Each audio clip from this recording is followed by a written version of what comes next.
The groan of the leather banquette was the only sound Sterling Blackwood ever truly respected.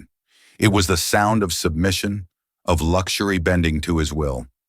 From his throne in the corner of Aurelia, Chicago's most obscenely expensive temple of gastronomy, he surveyed his kingdom of crystal and cream.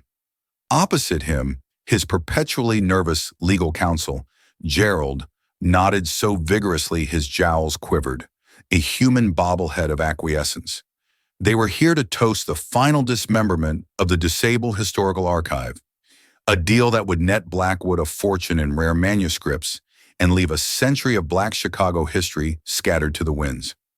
Their waitress approached, a young Black woman whose posture seemed too elegant for her simple uniform. There was a quiet dignity in her movements that grated on Sterling's nerves. To her, he was merely the occupant of Table 12.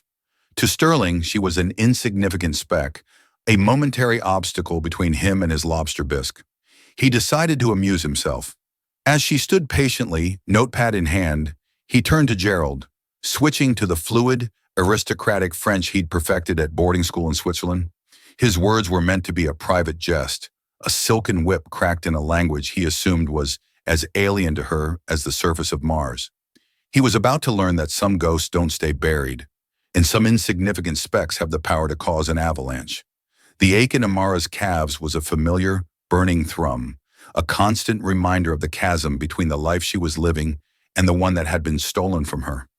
It was a world away from the quiet, reverent hush of the archives, where the only sound had been the gentle rustle of century-old paper.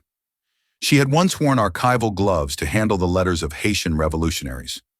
Now she wore a starched black apron that smelled faintly of truffle oil and shattered dreams.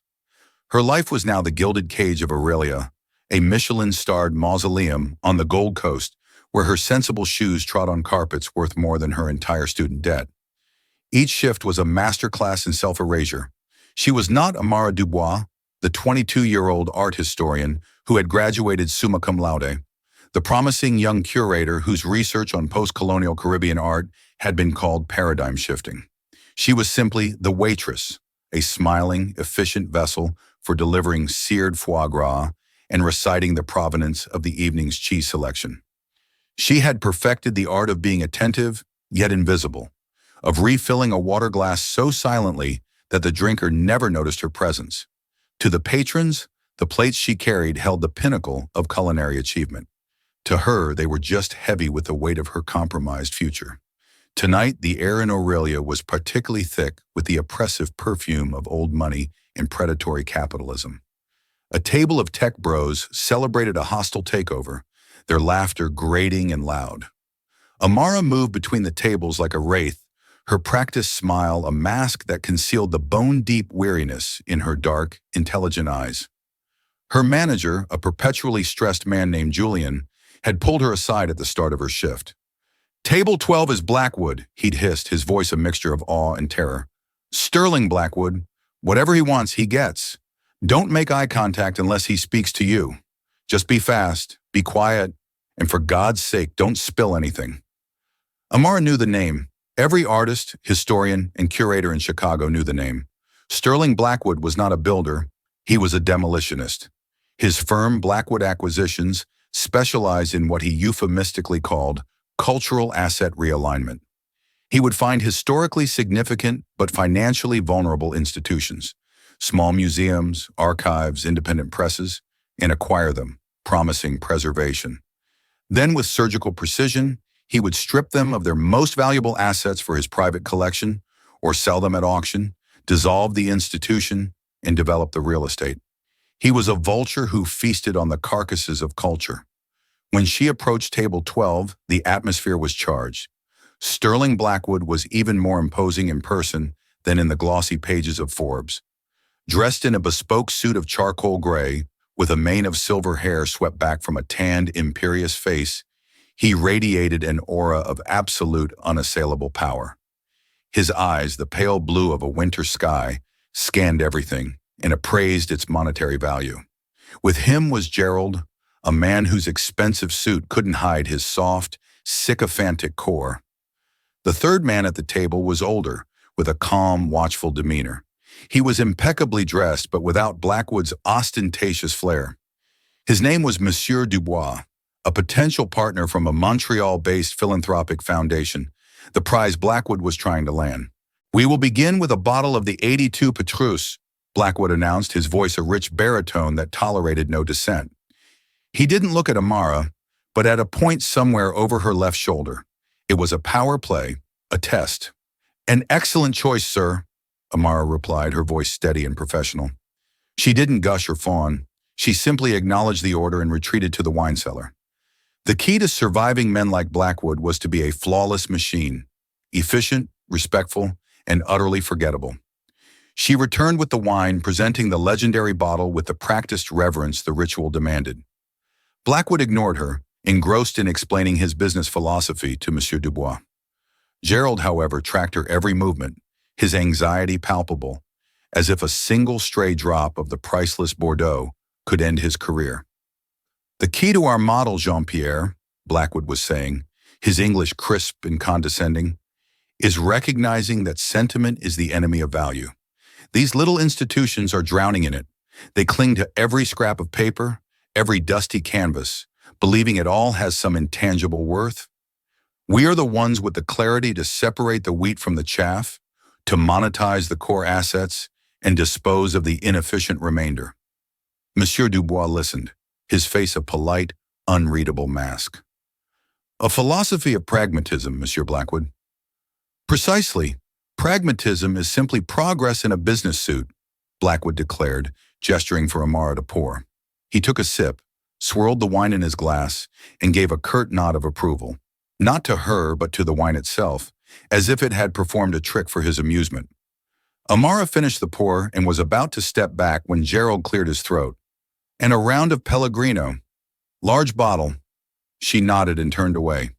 As she walked to the service station, a disquieting sense of familiarity began to prickle at the edges of her memory. It wasn't just Blackwood's public reputation. It was the specific cadence of his speech, the dismissive arrogance in his tone. It reminded her of the final, devastating board meeting at the Haitian Art Collective, the place where her career had been born and then murdered in its cradle. The men in suits who had come to realign their assets had spoken with that same chilling, emotionless clarity before they auctioned off a generation of irreplaceable art and padlocked the doors forever. She pushed the memory down. It was a ghost. All powerful, predatory men sounded alike. Her past was a locked room, and she had thrown away the key. Her only goal was to survive the night, collect her tips, and ride the L train back to her tiny, book-filled apartment in Logan Square. The meal progressed, a lavish theater of consumption. Amara moved with the silent grace of a dancer, clearing appetizer plates, serving the main courses, a dry-aged porterhouse for Blackwood, seared scallops for Gerald, and a delicate Dover sole for Monsieur Dubois. Throughout the dinner, Blackwood held court, his voice the only one that mattered. He was clearly working hard to charm Monsieur Dubois, whose foundation was considering a major partnership. The deal, Amara gathered from snippets of conversation, involved Blackwood acquiring the financially struggling DuSable Historical Archive, with the Dubois Foundation providing a grant to digitize and preserve the collection. Amara felt a cold knot tighten in her stomach. She knew what that meant. The foundation's money would provide a respectable public face for the plunder. Then, perhaps feeling confident, or simply wanting to establish a more exclusive circle of intimacy, Blackwood switched to French. It was a logical choice. His guest was a francophone from Quebec, and it created an instant wall between them and the American staff. In his mind, the probability that a young black waitress in Chicago could understand the nuanced, cutthroat vernacular of his world was less than zero. He leaned forward, a conspiratorial smile touching his lips. "Alors, Jean-Pierre, soyons francs. L'archive du Sable est une mine d'or, mais elle est gérée par des imbéciles sentimentaux." He began, his tone becoming sharper, more candide. "So, Jean-Pierre, let's be frank. The Du Sable archive is a gold mine, but it's run by sentimental imbeciles." Amara was polishing silverware at a nearby service station, her back to them. The language hit her with the force of a physical blow. It was the French of her life's passion, Not the simple French of a high school classroom, but the academic, precise French of art journals and historical treatises. Her hands, for a single, terrifying second, froze on a dessert fork before she willed them to resume their circular motion. Don't react. You're furniture. You're invisible. Gerald, ever the toady, chimed in with his clumsy, heavily accented French. Absolument. Nos projections montrent que nous pouvons liquider les manuscrits de la période de la Renaissance de Harlem pour au moins 8 chiffres. Le reste, c'est du foin. Absolutely. Our projections show we can liquidate the Harlem Renaissance era manuscript for at least 8 figures. The rest is just hay.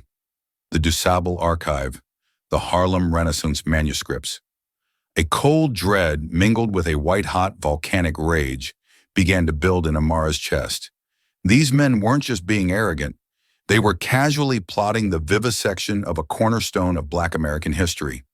In the casual cruelty of their words, the assumption of her ignorance was suffocating. She needed to hear more. She needed to be closer. On the pretext of refilling their water glasses, she moved toward the table, her steps measured and slow.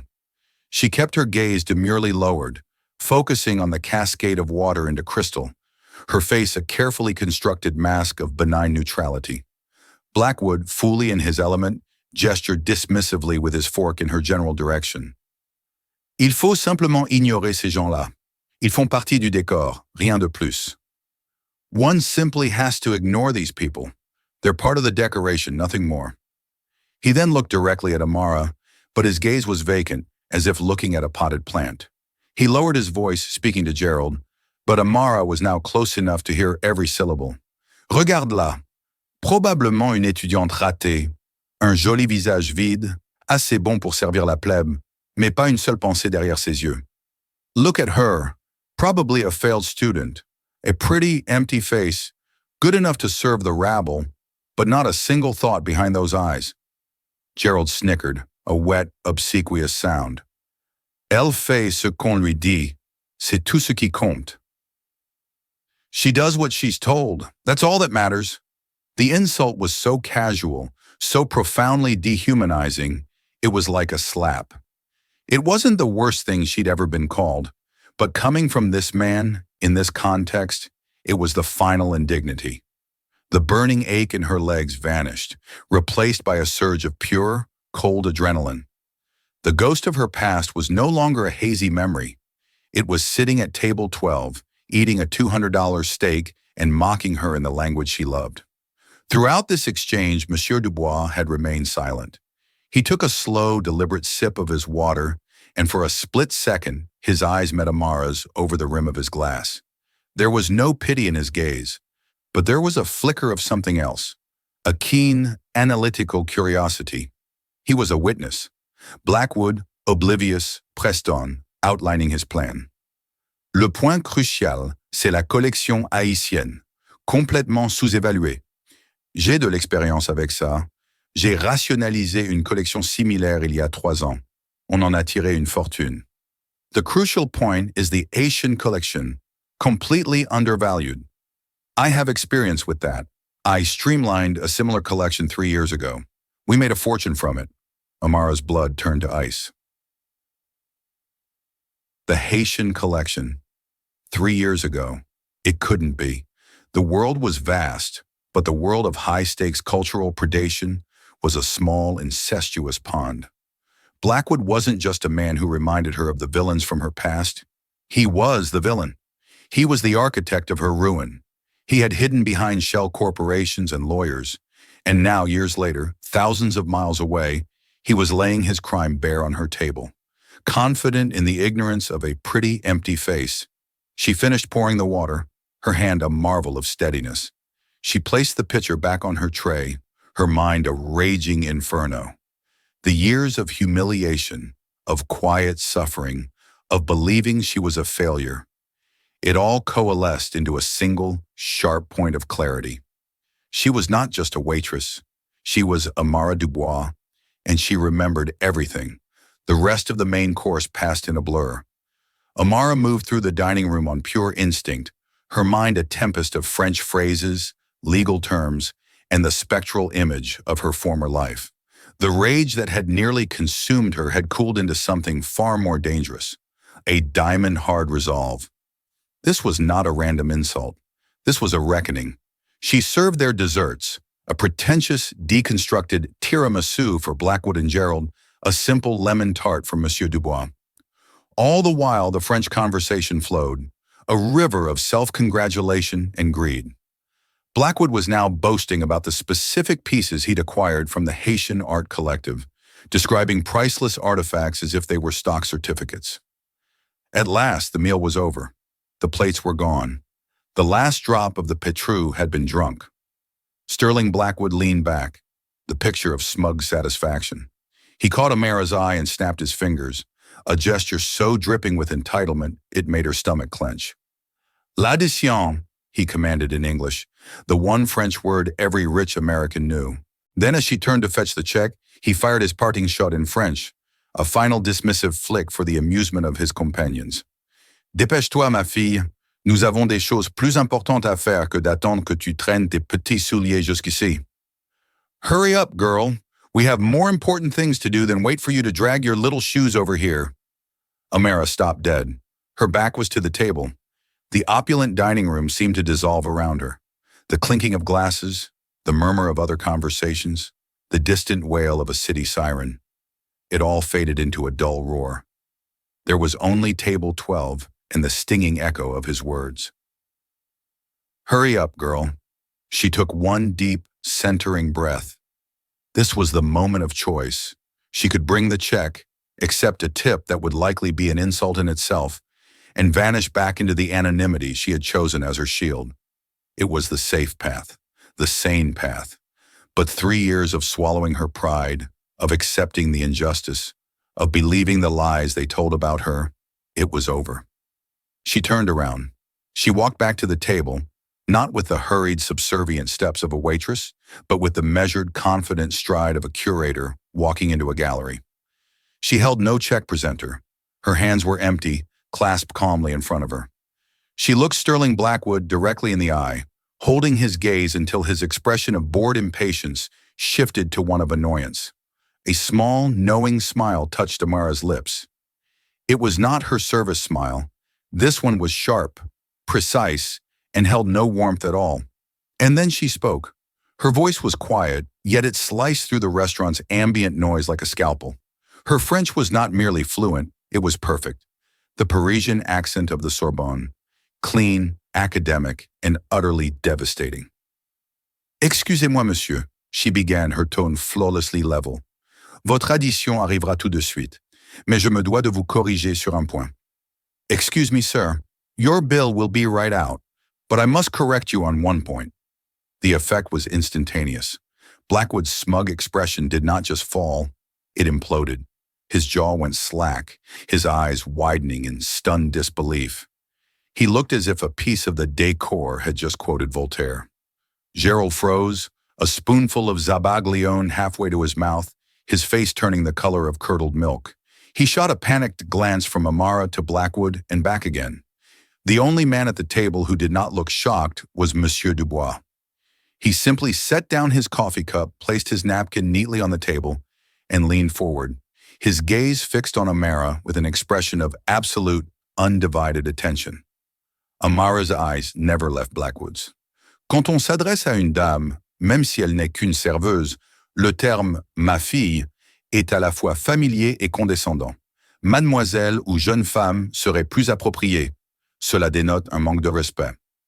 When addressing a lady, even if she is just a waitress, the term girl is both familiar and condescending. Miss or young woman would be more appropriate. It shows a lack of respect. She let the grammatical correction hang in the air, a small, perfect strike. It was a statement not about language, but about power.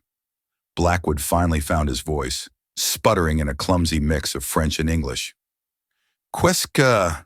What in God's name do you think you're doing? Amara's smile tightened. She echoed Gerald's earlier sycophantic remark, her French now laced with ice. Je fais ce qu'on me dit, c'est tout ce qui compte, n'est-ce pas? Mais parfois, on entend des choses.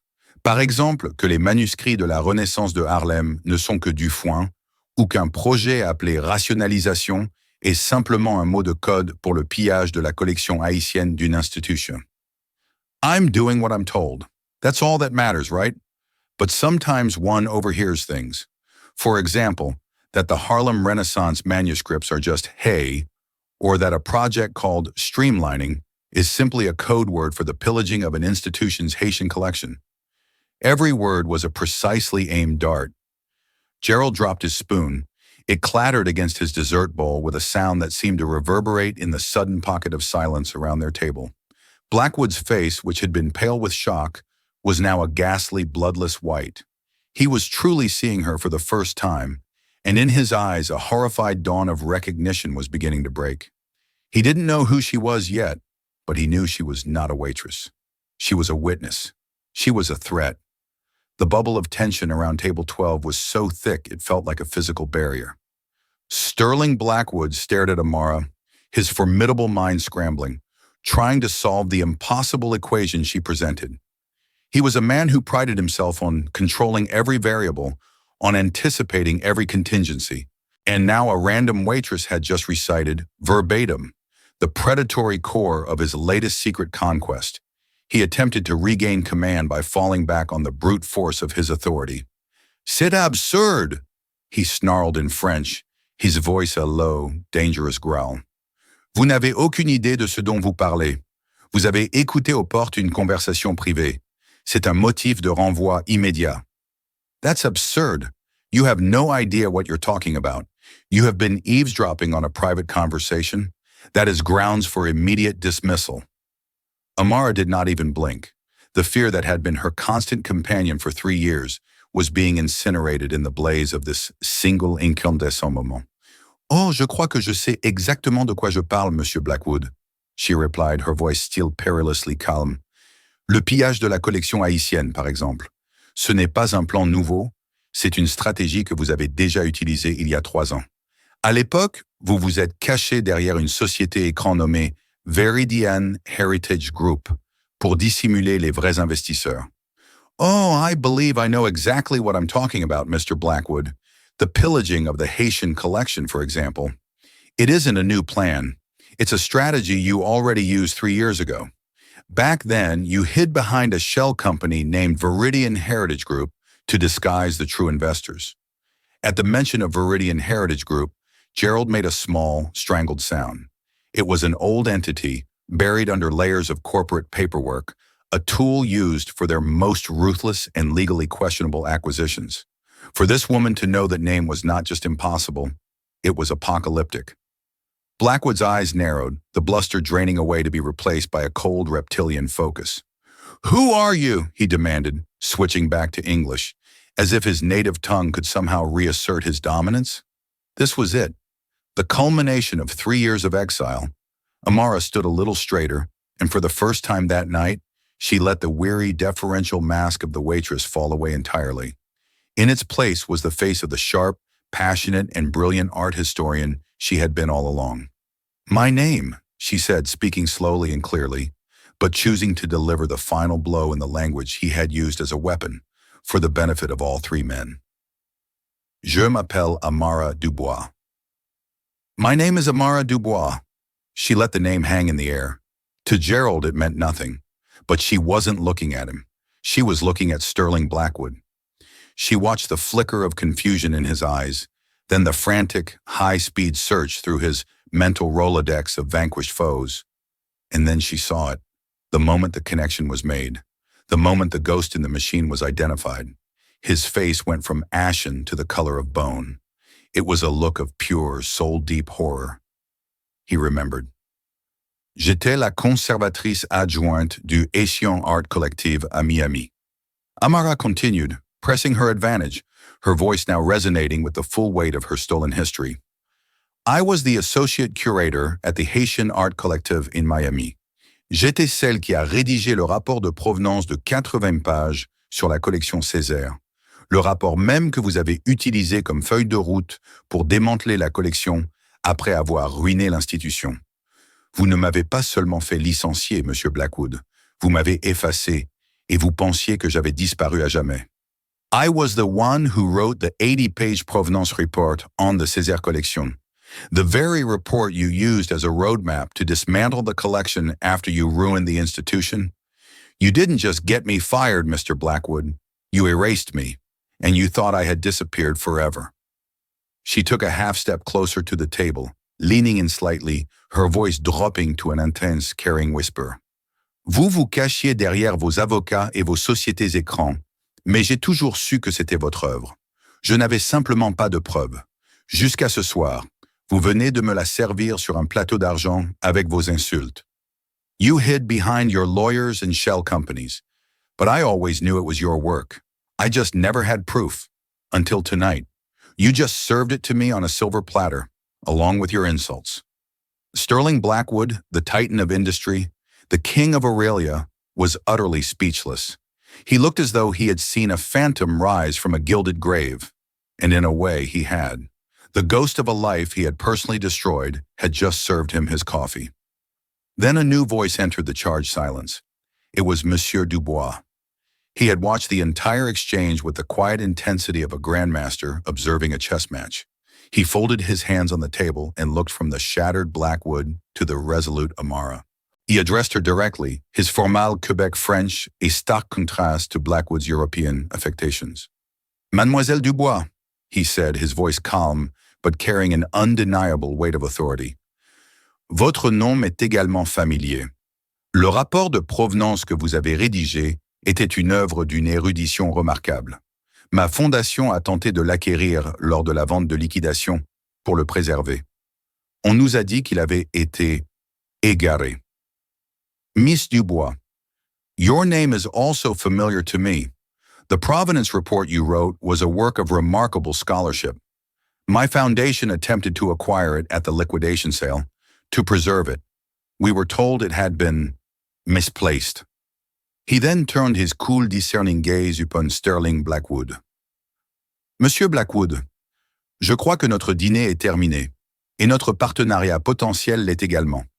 La Fondation Dubois ne s'associera pas à un projet qui sert de couverture au type de vandalisme culturel que vous venez de décrire avec tant d'enthousiasme. Nous ne serons pas le visage respectable de votre pillage. Mr. Blackwood, I believe our dinner is concluded, and so is our potential partnership. The Dubois Foundation will not be party to a project that serves as a cover for the kind of cultural vandalism you have just so enthusiastically described. We will not be the respectable face of your plunder. With that, he stood, gave a slight, formal bow in Amara's direction, a gesture of profound respect, and walked away from the table without a single backward glance, leaving behind a crater of silence in the smoldering wreckage of Sterling Blackwood's evening, his deal, and his carefully curated reputation.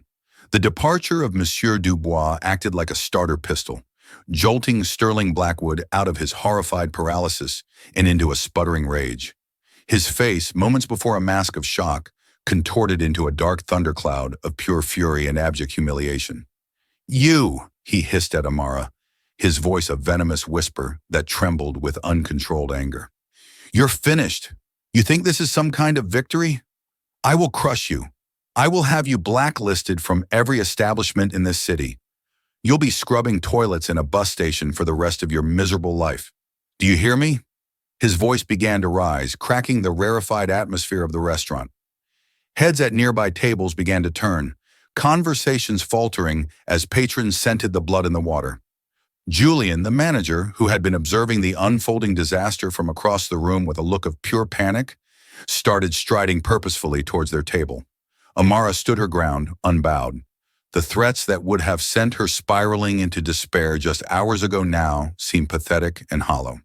You already did your worst to me, Mr. Blackwood, she said, her voice clear and steady, switching back to English for all to hear. You took my career. You took my reputation. You took my future. You think threatening my waitressing job scares me?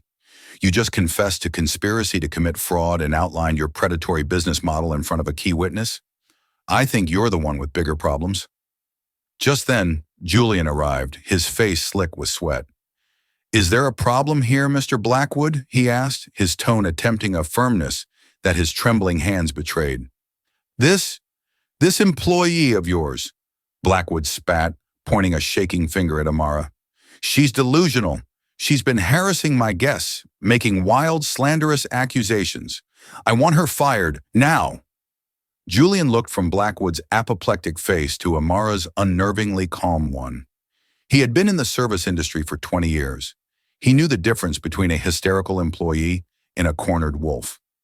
"Amara," he said, his voice softer than she expected, "why don't you go to the back?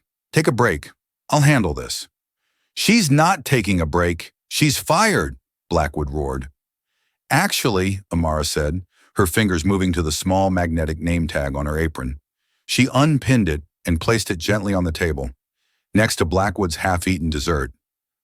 "I quit." She looked at Julian, offering a small apologetic smile. "I'm sorry for the scene, Julian." He just shook his head slightly, a flicker of something, understanding, maybe even admiration in his eyes. "Go on, kid. Get out of here." As Amara turned to weave her way through the gawking diners, a calm hand gently touched her arm. She started, turning to see Monsieur Dubois. He had been waiting for her near the restaurant's grand entrance. He held out a simple, elegant business card. "Mademoiselle Dubois," he said, his voice low and serious. "What Mr. Blackwood did to you and what he planned for the Dusable archive. It is a sickness in our world. My flight back to Montreal is not until Friday morning. I would consider it a great honor if you would allow me to hear your full story. Perhaps," he added, a thoughtful look in his eyes, "we have mutual interests that extend beyond this evening." Amara looked down at the card. Jean-Pierre Dubois, President, the Dubois Foundation. It felt impossibly heavy in her hand, a lifeline cast from the most unexpected shore. "Thank you, Monsieur Dubois," she managed, her voice thick with an emotion she couldn't name. I will call you." He gave another of his small formal bows and was gone. Amara walked through the swinging doors into the chaotic, clattering world of the kitchen. The stunned faces of her now former colleagues blurred as she passed. She didn't stop at her locker to change. She walked straight out the rear service exit and into the cool, damp air of the Chicago alleyway. She leaned against the rough brick wall, the adrenaline finally beginning to ebb, leaving a tremor in its wake. She had done it. She had faced the monster who had haunted her every waking moment for 3 years. In one spectacular, terrifying act of defiance, she had detonated the quiet, miserable life she had built for herself. She was unemployed. She had no safety net. But for the first time since she had packed her life into 2 suitcases and fled Miami, she felt profoundly, breathtakingly free. The ghost was no longer whispering in her ear. She had given it a voice, and it had roared. Back inside Aurelia, Sterling Blackwood was left to simmer in the ruins. His 9-figure partnership was dead. His reputation before a major philanthropic player was not just tarnished, but obliterated. And a ghost from his past now had a name, a face, and a powerful new potential ally. As he slapped his Black American Express card on the table to pay the astronomical bill, his mind wasn't on the money. It was on one thing: silencing Amara Dubois. This time, for good. The first stone had been thrown, and it had struck an empire. The war was only just beginning. The 24 hours that followed Amara's dramatic exit from Aurelia were a dizzying cocktail of elation and raw terror. The initial surge of righteous power slowly receded, leaving behind the cold, hard shoreline of reality. She was unemployed, her savings were meager, and she had made an enemy of a man who measured his power in billions of dollars and legions of lawyers. Every siren she heard on the street made her jump. Every call from an unknown number sent a spike of ice through her veins. She spent a sleepless night in her small apartment, the quiet weight of Monsieur Dubois' business card on her nightstand a source of both hope and deep suspicion. His intervention had been a miracle, but Amara's experiences had taught her that miracles often came with hidden price tags. He was, after all, from the same rarefied world as Blackwood. Sharks, in her experience, didn't protect minnows. They just fought over territory. By dawn, a fragile resolve began to crystallize over her fear. She had already lost everything once. There was nothing left for Blackwood to take that truly mattered. She made a pot of strong coffee, her hands shaking only slightly, and dialed the number on the card. A crisp, bilingual assistant answered. When Amara gave her name, she was put through to Monsieur Dubois instantly. Mademoiselle Dubois, his voice was as measured and calm as it had been the night before. I am very glad you called. I have a suite at the Peninsula. Would you be able to meet me in 1 hour? I have asked my foundation's chief counsel to join us. An hour later, Amara found herself in a stately suite that felt less like a hotel room and more like the study of a private library with wood-paneled walls and shelves of leather-bound books. Monsieur Dubois was there, along with a sharp, formidable woman in her 60s named Hélène Rousseau, his legal counsel. There were no pleasantries. They got straight to the point. For the next 3 hours, Amara laid out her story in meticulous detail. She spoke of her passion for Haitian art, her painstaking work on the Césaire collection, and the pride she felt in completing the Provenance report that had been the culmination of her academic life. She described the arrival of Viridian Heritage Group, their false promises of preservation, and the swift, brutal asset stripping that followed. She recounted how subtle discrepancies planted in her digital records had been used to frame her for academic fraud, making it appear as though she had deliberately inflated the value of certain pieces. She explained how the collective's board, eager for a scapegoat, had fired her and blacklisted her within the tightly knit museum community. Defeated and disgraced, she had fled to Chicago to disappear. Dubois and Rousseau listened with unwavering attention. When she finished, Rousseau was the first to speak, her French precise and analytical. What you describe is Blackwood's classic playbook. Discredit from within, create a pretext for intervention, then acquire the assets at a fraction of their value. Your testimony is powerful, mademoiselle, but a man like Blackwood will paint you as a disgruntled, vindictive ex-employee. To truly hold him accountable, we need incontrovertible proof. We need your original, untampered report and the server logs showing it was altered. They're gone, Amara said, the old wave of hopelessness washing over her. They were on the collective's internal servers. My access was revoked the day I was fired. The files were surely wiped. Perhaps, Monsieur Dubois said, leaning forward, his eyes thoughtful. But men like Blackwood possess a fatal flaw: arrogance. They believe that once they have won, the battlefield is forgotten. They may believe the evidence is destroyed, but digital footprints are notoriously difficult to erase completely. Hélène, is there a path? Rousseau tapped a pen against her leather-bound notepad. It will be difficult. The collective has since been dissolved. The physical servers were likely sold for scrap, but their data that may have been migrated to a cloud archive. It's a long shot, but it's the only one we have. Monsieur Dubois then clarified his motives. His interest was not charity. The Dubois Foundation was dedicated to preserving cultural heritage, and Blackwood's predatory model was a direct threat to their mission. His attempt to use the foundation as a reputational shield for the DeSable archive plunder was a profound insult. Helping Amara was a matter of principle, but it was also a strategic necessity, a chance to neutralize a predator who was poisoning the well. We have resources, Mademoiselle Dubois, he stated, technological, legal, and financial. We can hire the best digital forensics team in the country, but they will be flying blind. We need your expertise. You know the file names, the server architecture, the security protocols. You are the map maker for this expedition. Just as this improbable alliance was being cemented, Amara's phone buzzed with a call from a Miami area code.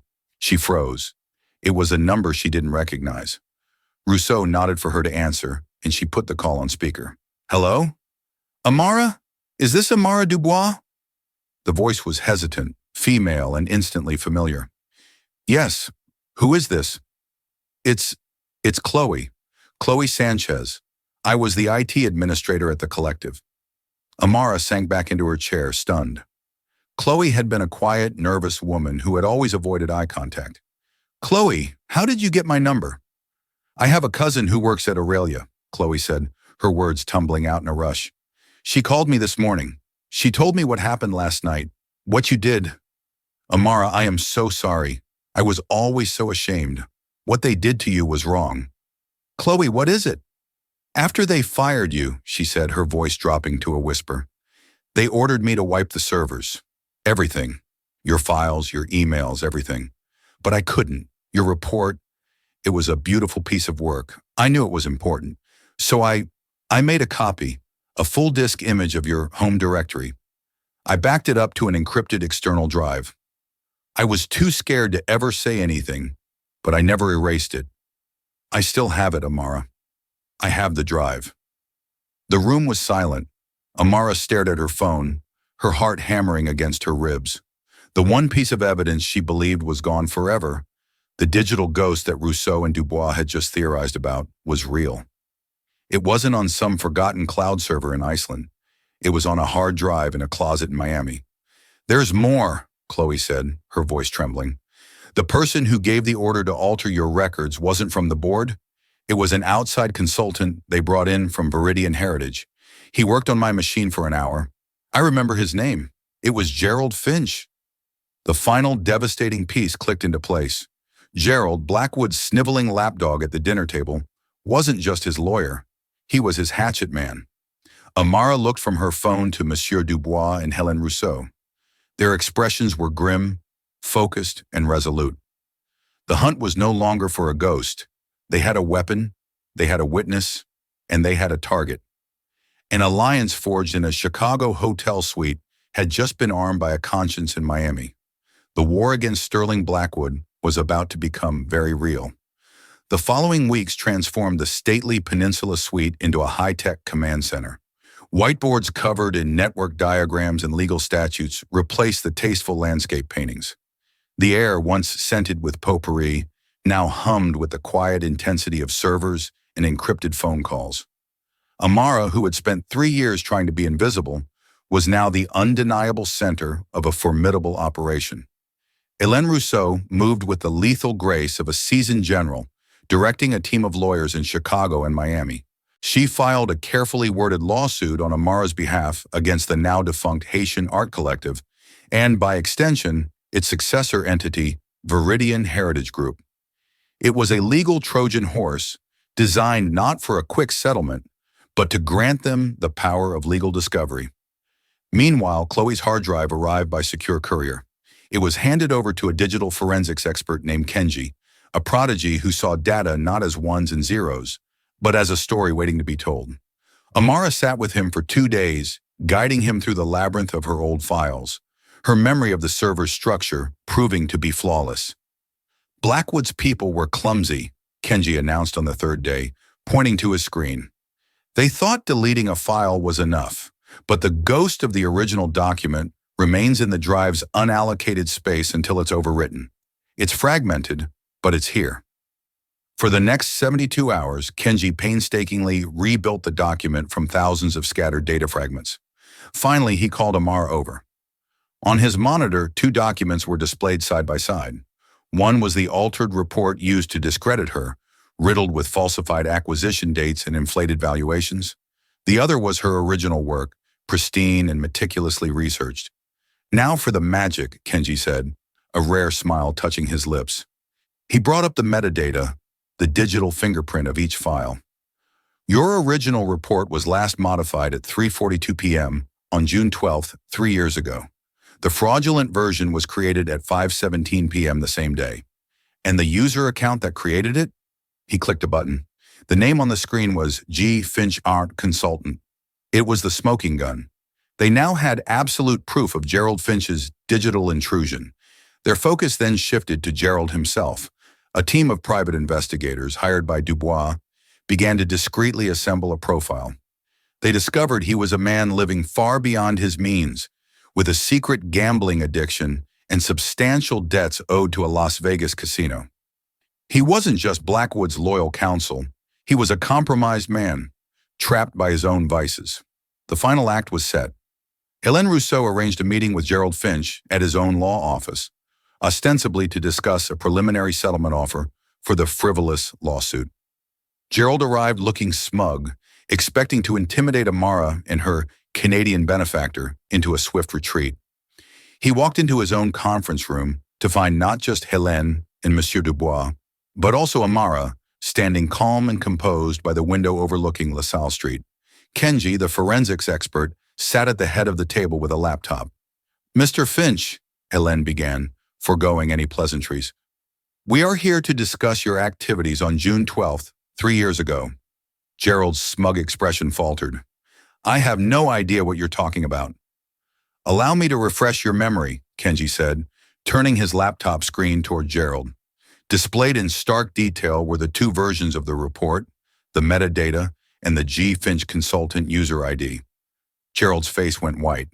He began to bluster, threatening lawsuits and sanctions. Hélène let him exhaust himself. Then she slid a second folder across the polished mahogany table.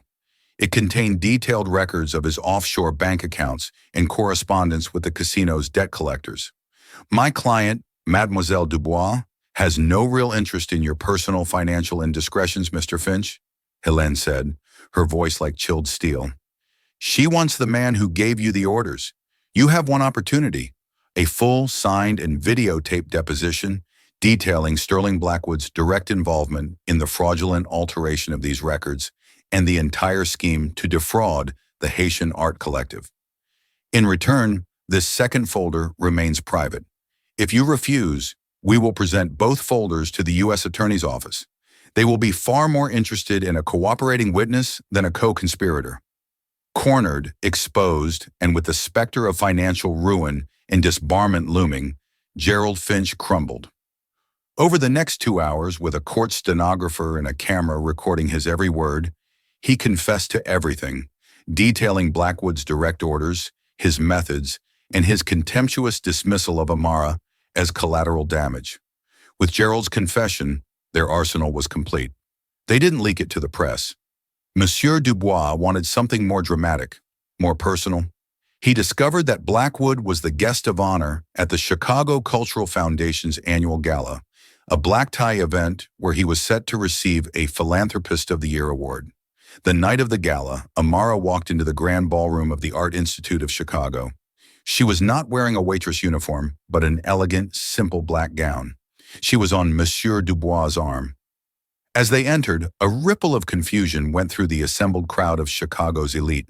When the time came for Blackwood's award, he took the stage to polite applause, his face beaming with self-satisfaction. He began his speech, a hypocritical ode to the importance of preserving culture. As he spoke, the large screens on either side of the stage, meant to be showing a slideshow of his philanthropic achievements, flickered. Instead of photos of Blackwood shaking hands, the screen suddenly showed the two provenance reports, side by side, with the fraudulent changes highlighted in red. Then a video began to play. Gerald Finch, his face pale and sweaty, confessing in damning detail every aspect of Blackwood's scheme. A wave of shocked gasps swept through the ballroom. Blackwood froze at the podium, his speech dying on his lips. His face, projected in high definition on the giant screens, cycled through shock, rage, and finally, pure, unadulterated panic. When the video ended, Monsieur Dubois walked calmly to the stage, took the microphone from the paralyzed Blackwood, and addressed the stunned audience. "It appears," he said, his voice ringing with quiet authority, "that the Foundation has made a grave error in its selection this year. True philanthropy builds. It does not destroy. It honors. It does not erase." He turned to look for Amara, who was standing near the stage. He gestured for her to join him. "This is Mademoiselle Amara Dubois," he announced, "a brilliant scholar whose career was nearly destroyed by the man you see before you. She is the true guest of honor tonight." The fallout was a media firestorm. Federal investigations were launched. Blackwood's board of directors, facing a tidal wave of outrage and investor panic, fired him in a terse, one-sentence press release. His name became a synonym for cultural piracy. He was ruined not just financially, but socially, a pariah in the very circles he had fought so ruthlessly to dominate. A few weeks later, Amara met Monsieur Dubois in the now empty suite at the Peninsula. The law firm had secured a massive settlement on her behalf, a number with so many zeros it felt like a misprint. But the money was secondary. "You have a choice, Amara," Dubois said. "You can take this victory and return to your life, your name and reputation more than restored. Or you can help me ensure that no one else suffers the same fate." He laid out his proposal, a new independent wing of the Dubois Foundation, the Cultural Integrity Initiative. It would be a watchdog organization with teeth, providing legal aid, digital security, and financial support to small, vulnerable cultural institutions facing predatory acquisition. It would be a shield for the defenseless. I need someone to lead it, he said. Someone with the mind of a scholar, the heart of an artist, and the steel of a survivor. Someone who knows exactly what we are fighting against. Amara looked out the window at the sprawling Chicago skyline. She had come to this city to be invisible, to hide from a world that had wronged her. Now she was being offered a chance not just to rejoin that world, but to change it. She would not be a curator of objects in a quiet room. She would be a guardian of legacies. A slow, genuine smile spread across her face, the first truly joyful smile she had felt in years.